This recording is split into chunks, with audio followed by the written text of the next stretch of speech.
Welcome back to the show, everybody. Our guest this evening is the director of the Libertarian Institute, editorial director of antiwar.com, and the host of the Scott Horton Show, where he has done over 5 bajillion interviews. Scott Horton, welcome back to the show. Good to be with you. Thank you for having me. Well, I was telling you right before we went live here is that the last time we were on, I couldn't believe it. I actually looked it up on YouTube of all random places to see what the date was that the interview went out. August 8th, 2018. A whole lot of shit has happened since August 8th, 2018, Scott. It's a lot, some of it bad, but also some of it good. So I want to start off there. Scott, how are you doing, man? Me, I'm okay, man. How are you? I'm all right.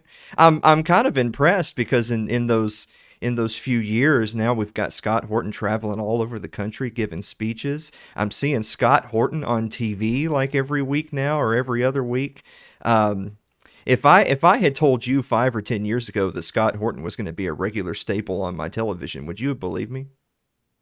Yeah, probably not. I mean, if you had said it in context, it's Kennedy from, who already is a libertarian and does that show with Matt Welch, and she'll take a shine to you and let you come on her show, then I would say, yeah, that was, within the realm of possibility anyway. But, I mean, to like really your point, I never have been trying to be famous. If I want to be famous, I'd have been an actor or something like that. I just hate the government a lot, and I want other people to hate as much as I do. And so I, obviously like getting my word out, putting my show out there, and trying to have my opinions available for people to have. Like I want to have my say. I want to have my stuff out there. But I guess I've never really been interested in self-promotion and public relations and all that stuff. I've always just settled for thinking, well, I have kind of a small audience, but anybody who's looking for it can find it at least, and that'll have to be good enough or whatever. I don't know. So the fact that now more and more people are finding it and paying attention to it is great. I guess it's a little intimidating. It's a lot easier when I know I kind of have a small audience of people who already like me or something, compared to having, more and more strangers listening to what I'm saying. But then, and that is the whole point, is trying to move that needle. And, well, like I did the Kenny show last night, and it's kind of funny. If you go back and watch the video, you could see the Republican and the Democrat. I'm making them think the whole time. Like their faces just have, I'm thinking right now, written all over them. Like the Republican couldn't help but agree with me when I was saying anti-war stuff. And then I'm saying all this stuff about gold money and the boom bust cycle. And it's like, hey, it's just true. I am more free market than any other person who's ever lived, or tied for first place with a lot of great Austrians anyway, right? So when I talk that hard money stuff, it can't help but sound like music to a guy from the Federalist Sears. Unless he's like a dedicated Chicago school guy, he's going to know that what I'm saying really sounds right? It's not like he's a Keynesian. And then the Democrat lady, she heard me saying we need hard money so that we can't afford a world empire anymore. And she's like, what? So, but that's damn right. You know what I mean? That's exactly the point, lady. So it's supposed to be confusing to her for me. She's a Democrat. She doesn't get this stuff. But there should be, hopefully she'll gain some insight from that. They're like, a gold standard, so you don't go to war. Like, I hope that bothers her and she keeps thinking about it. And hopefully that's the same for the audience too, right? I'm very grateful for the opportunity to be on there. I don't know how long it'll last. One day they're going to ask me about Israel, and that'll be the end of that. But I don't know. Well, it's funny that you bring that up. So you're talking your stuff, and you're seeing the expert panelists on either side of the aisle, and you see that they're thinking, that you're giving them some food for thought. Maybe they're being approached with some ideas that they don't hear often, or maybe have never heard at all.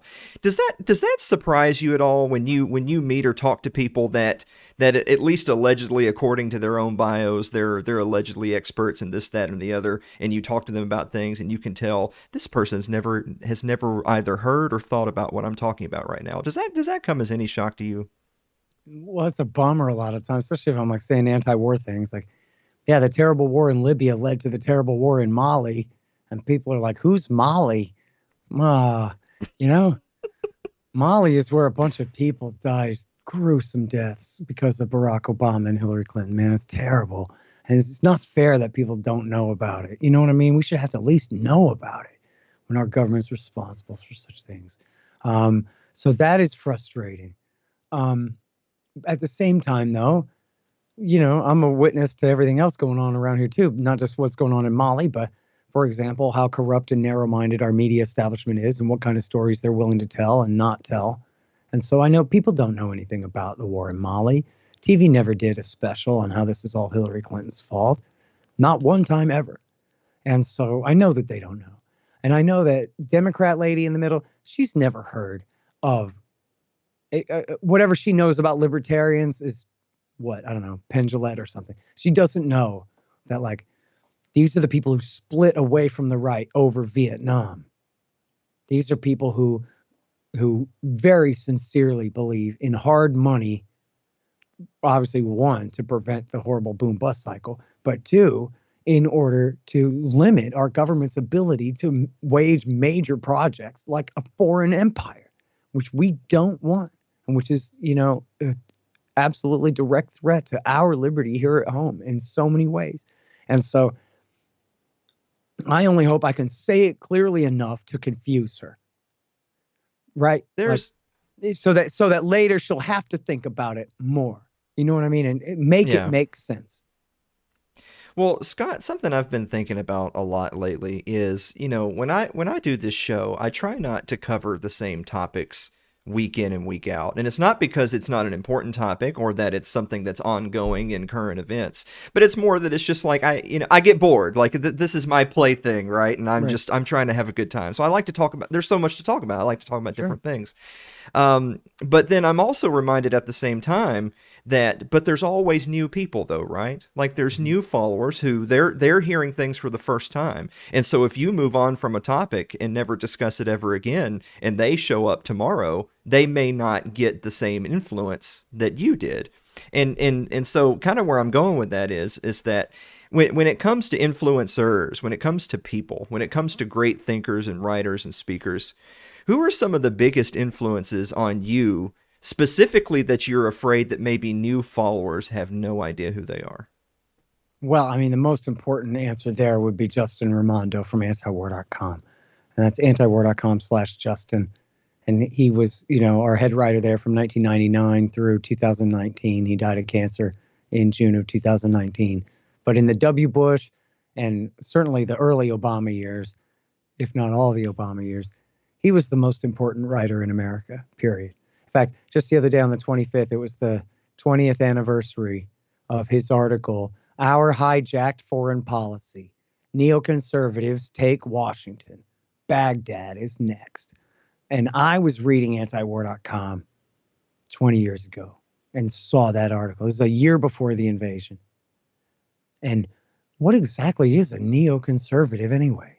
I thought the Republican Party meant just James Baker and the bankers and oil men and the country club Republicans and the born-again Christians and, what the hell's a neocon?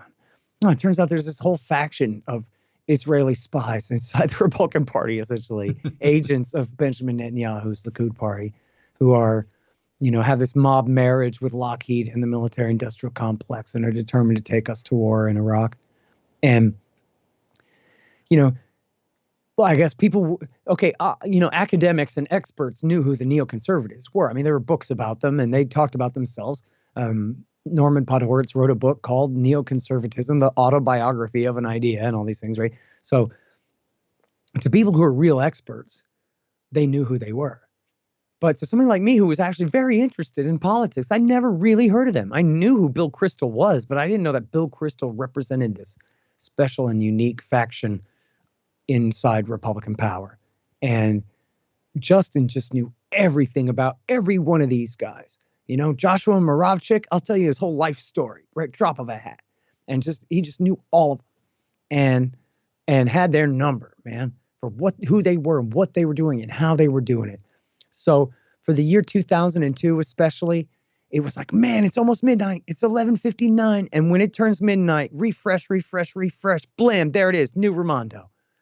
And it was important. It was really important. And he helped to popularize that term, neoconservative and neocon. It would have happened anyway, right? They were so responsible for the war in Iraq. And there were enough liberal writers who really were experts in Washington, D.C., people like Michael Lind and Robert Dreyfuss and others who just absolutely knew the story of these guys just as well as Justin did, that it was getting out eventually. But Justin was the one who just made a moral crusade out of demonizing these demons and making sure that everyone knew who they were and understood what he called the axis of crystal.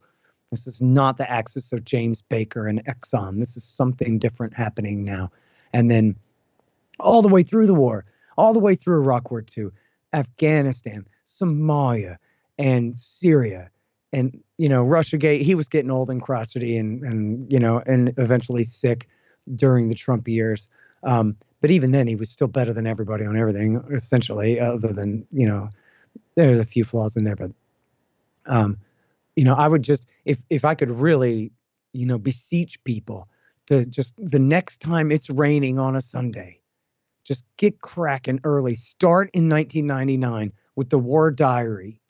And I know his archives are a mess. They're all over the place. But just search antiwar.com for Justin and find all of his different sets of archives and just knock them out, man. Go through and just read them all. Read them all. 99, 2000, and all the way through, as much as you can, and just slam through them. And some of the stuff will be obsolete, where he's picking on big fat loser idiot Stephen Schwartz, or whatever kind of thing. Justin was kind of a bully. Mostly the people he picked on deserved it. Some of those things are not as timeless, but there's so much timeless stuff in there. There's such an education in there. And like right now, I'm writing a book about Ukraine, and you're damn right, I got a tab open. I got a window open of all just tabs of Justin's pieces on Ukraine, going back for years. And the plagiarism begins now. So, I'll give him credit. But and I was this link monkey for like 10 years. I decided, look, I have my radio show, but I'm not that good of a writer, really. But I want his article. I figured his articles were so important, I wanted to make them the best that I could. So I just absolutely filled them with links for every assertion he ever claimed. I proved it. And then if he ever got anything wrong, I made sure it was correct before it went to press. And so I worked with him on those for like 10 years or something. I was the guy. And I know people got mad at me for that. Nobody knew I was the one to blame. People hated Justin for it because I would put 100 links in an article to just everything, which is, a big part of the answer is, how do you know all this stuff, Scott? Well, I was Raimondo's link monkey for like 10 years, so that'll do it. Well, I want to tell people really quick, since you brought up Justin Raimondo, is one of my favorite things that I read about right around the time that he passed was Daniel McAdams had brought him up. And so people who follow Justin, particularly on Twitter, knew that I don't know if troll's the right word, but or even bully for that matter, but he definitely, there's a certain pugilistic effect to debating people in the open space, and that obviously can bleed over to people that love and agree with on almost everything, but you can still hash out ideas. But I think he really enjoyed doing that. I think it came off to other people as perhaps aggressive, but I think he was having a good time. Well, I think that's right. And look, if it was up to me, I would have taken away his Twitter and just told him to stick to his articles, because especially when he spent so much time fighting on Twitter, then his articles really took a hit for the amount of work that he was putting into doing them, which happens to the best of us. I had to quit Twitter. Those 2 books behind me, Fool's Errand and Enough Already, I couldn't have written those books except that I quit Twitter and just, I can't do these at the same time. And in fact, what happened was they kicked me off at the same time they kicked Peter Van Buren off. But then for me, they took it back and apologized and said, gee, okay, or whatever. But by then I'd been kicked off for like 5 days. So that helped me kick the habit. And I just said, that's it. Then I gave up my password. I erased my password, gave the keys to my Twitter account to my guy. And he set it to go on automatic robot tweets from my blog posts and whatever. And then I went back to writing that book, because Twitter can be a real sabotaging kind of thing when it comes to time discipline. And I think it really did affect his writing in a lot of ways. But, I can't say he was like the kindest guy. I'm kind of glad he wasn't, right? Like, we needed that fighter on our side. Sure. So, yeah. For people not familiar, essentially, he was like a big gay Archie Bunker, right? Like this horrible right-wing crotchety old man, this kind of, I won't say hateful, but dislikeful old, curmudgeon, but also like a very complainy type of a queen at the same time too, if that makes sense. Um, so yeah, like if he wanted to like get into a vendetta with somebody on Twitter, then God have mercy on that person. Like I say, I mean, in his articles when he was going ruthlessly after someone, I almost always was cheering him on, because it was always somebody who really deserved it. I think people see me this way too. Like I'm kind of a jerk, but at least I'm their jerk. So I'm next to them facing outward instead of directed at them. So I think, Justin was a lot like that. But to read his articles, I mean, again, like I just went back through a few. When I searched Ukraine, there came some things about Moldova and about Georgia and about the Transdniester. I always pronounce that wrong. And all the like, he just knew everything about everything. You read, man, I really need to figure out the background of what's going on in the fight between Armenia and Azerbaijan over Nagorno-Karabakh. And not only can you read Justin about all of that, but you'll enjoy reading Justin all about all that. And you will actually really learn about Nagorno-Karabakh by reading Raimondo on it. I mean, he just really was absolutely on every bit of this stuff. So, wherever he had errors of judgment, they were always forgivable for his knowledge. Well, we've talked a lot about antiwar.com. I want to switch gears and talk a little bit about the Libertarian Institute. Now, Scott, your ears might have been burning the other night because I was sitting down having a conversation with Patrick McFarlane, and of course Patrick had nothing but glowing things to say about the whole crew over there: Kyle Anslow, Will Porter, Keith Knight, yourself, everybody, and how the Libertarian Institute. He really feels like this is it. It's really taking off. Like it's really filling an important space in the intellectual sphere, and it's got a lot of great talented writers and all that good stuff. How important is it to you? Because I'll tell you what Patrick said. I'm going to tell on him. He said that I'm really thankful for organizations like the Libertarian Institute because it's helped provide a vehicle for me to get out the things that I want to say that I didn't have before. How great does it make you feel that the Libertarian Institute is doing that? That it's becoming a vehicle to lift up voices that we need to hear that not that long in the past no one would have ever heard of, maybe. Yeah. Well, listen, I mean, I'm absolutely, happy and proud of whatever role I'm playing in bringing these people to others. I guess I would turn it around and ask you whether you agree with what he says about the role that the Libertarian Institute plays out in the marketplace, in our movement now.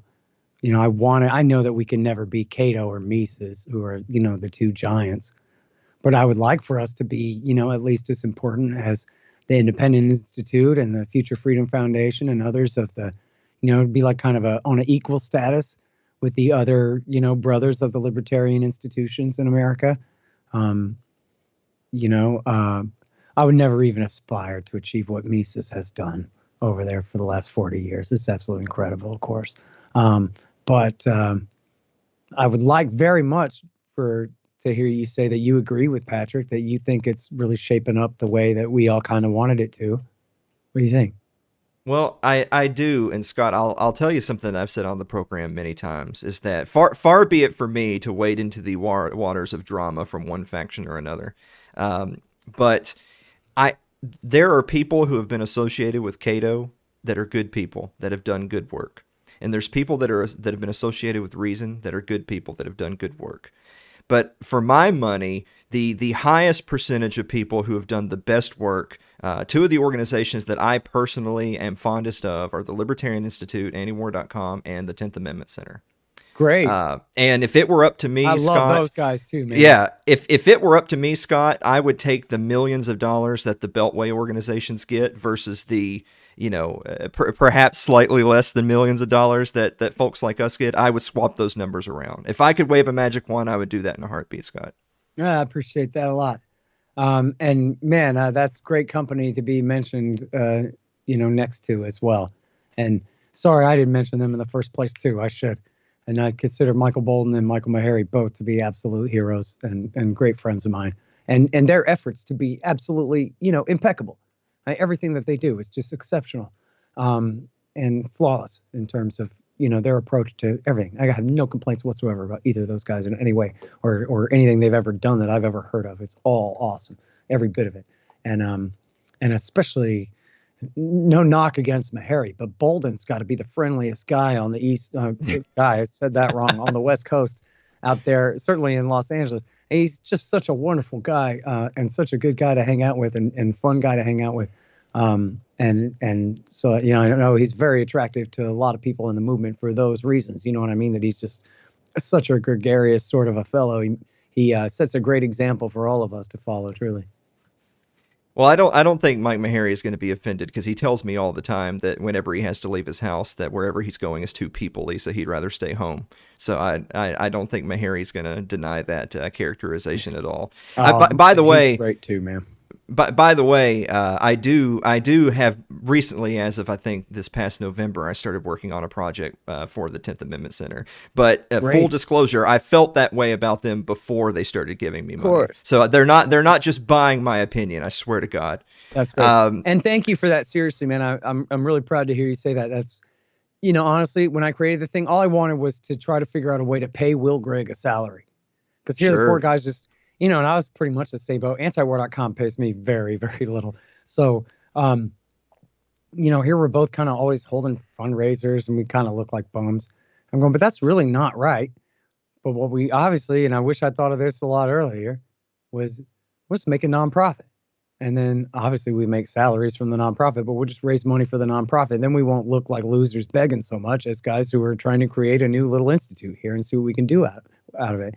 And of course, Will Grigg's, one of the greatest Americans who ever lived and all of that. So I get to borrow a little legitimacy from my good friend there. And then we thought, of course, well, Sheldon Richmond will be our third wheel, because he at that time had just been laid off from the Future Freedom Foundation, where he was vice president. And, where Will Grigg was the former Bircher, and Sheldon is known as a left-leaning libertarian, although that's not exactly the correct characterization. He's a plumb-line libertarian. He just thinks that's on the left in that Bastiat sense. But he wrote the book on homeschool and guns and income taxation. So I think you understand what I mean. But anyway, the three of us together, that was the deal. And then, of course, Will turned around and died on us about 6 months later. And I did get to pay him one time, but just one time. But I really am glad that I did. But then, so, I didn't even know if I was going to keep the thing after that. But I am really glad that I did. And then I've got, all these good people coming out of the woodwork to join up and to take part in the thing. As you mentioned, I just brought on Will Porter, and I also hired Connor Freeman. I promoted Keith Knight to managing editor.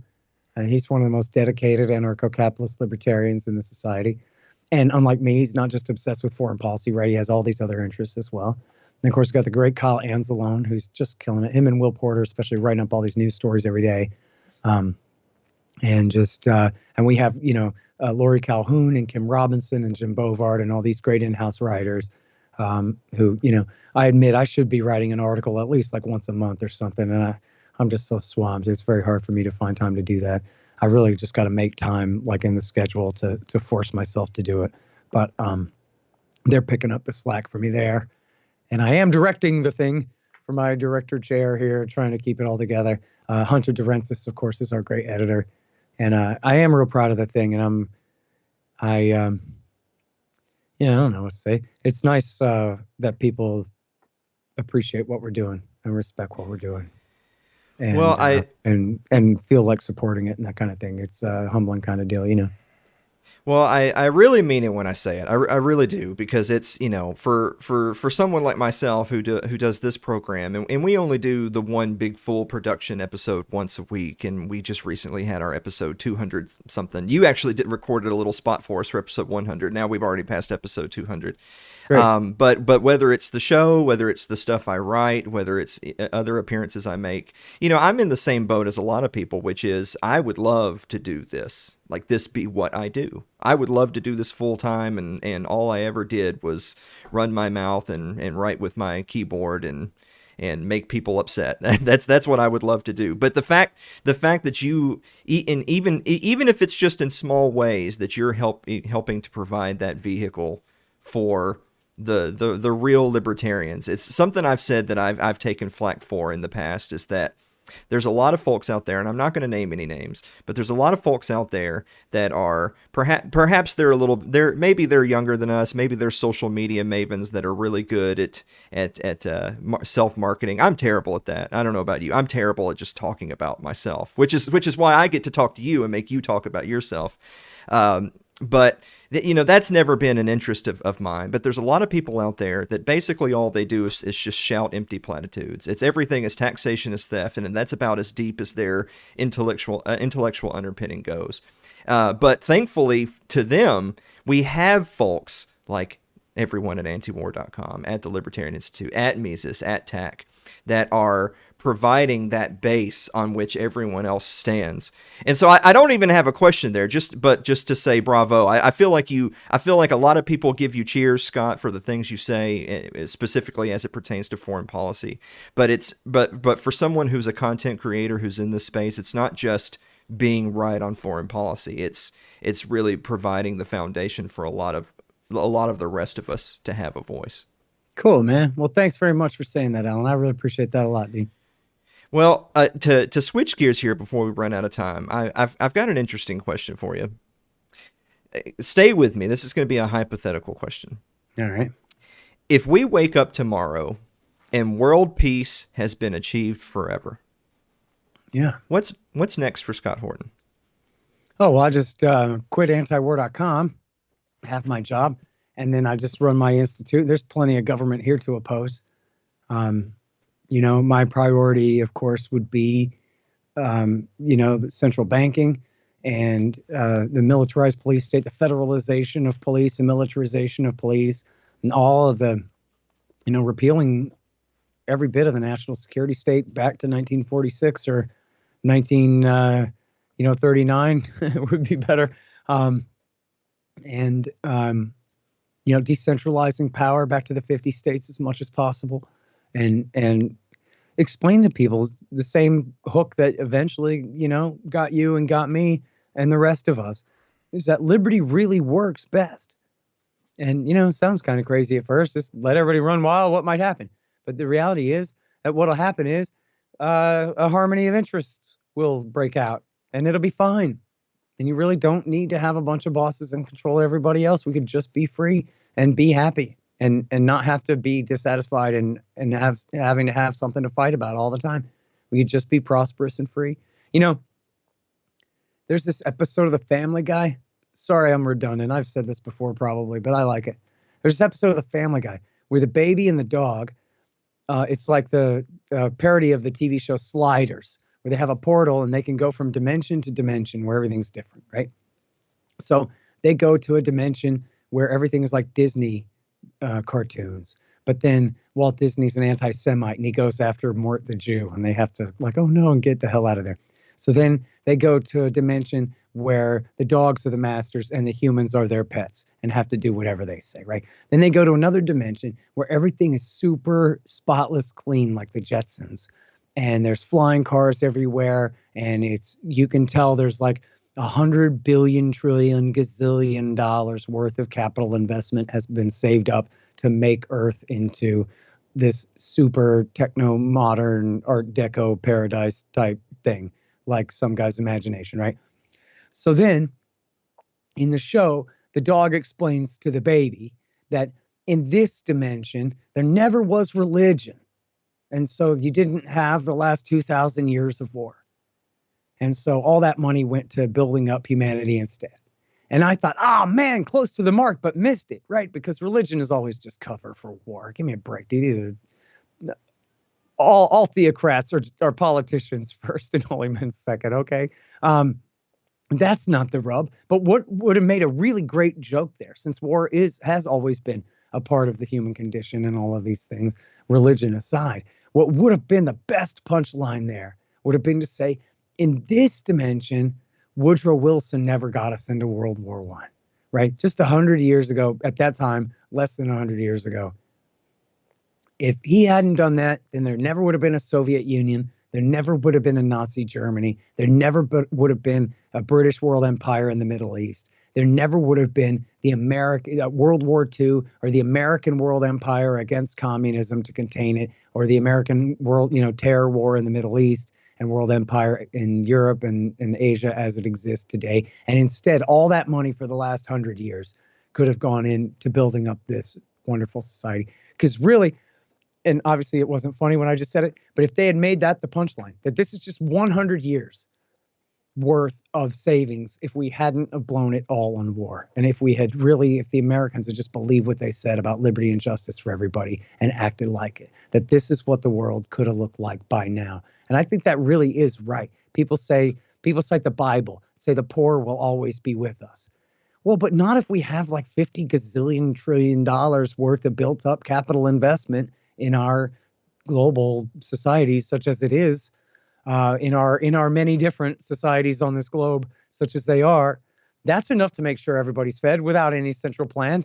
But just there'll be businessmen who can distribute goods and services enough to keep people healthy and happy. We could abolish poverty if we just build up enough wealth, not with socialism, but with capitalism for the people of the world. That's how they've almost abolished the famine, except in nations where America's at war, like in Yemen and Somalia.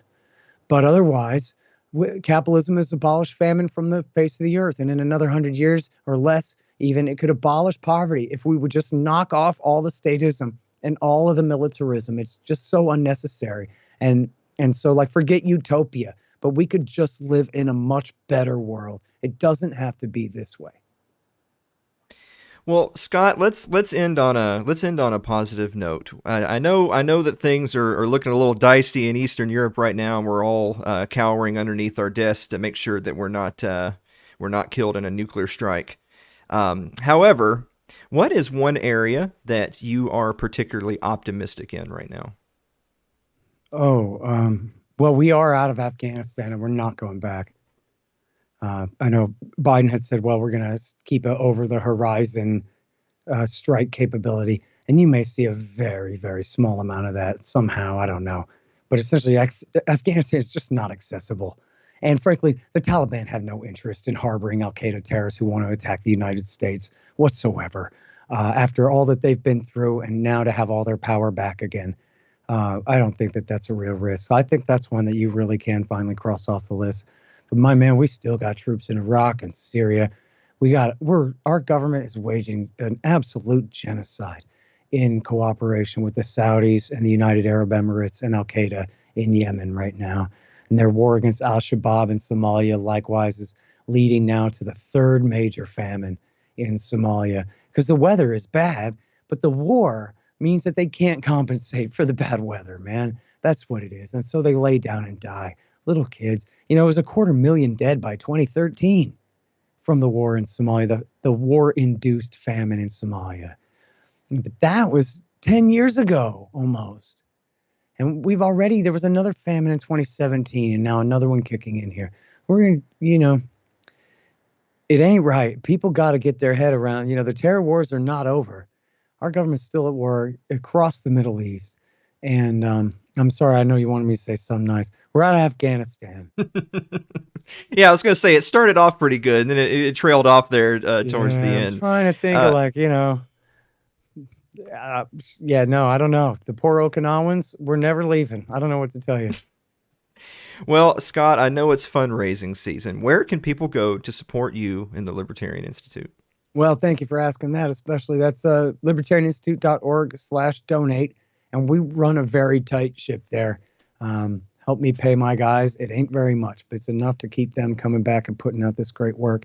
And, we got a great webmaster who's, got it set up where we can take all kinds of different cryptocurrencies and whatever you have in mind there. If you hate PayPal, we have alternatives to PayPal and all those other things available for you there.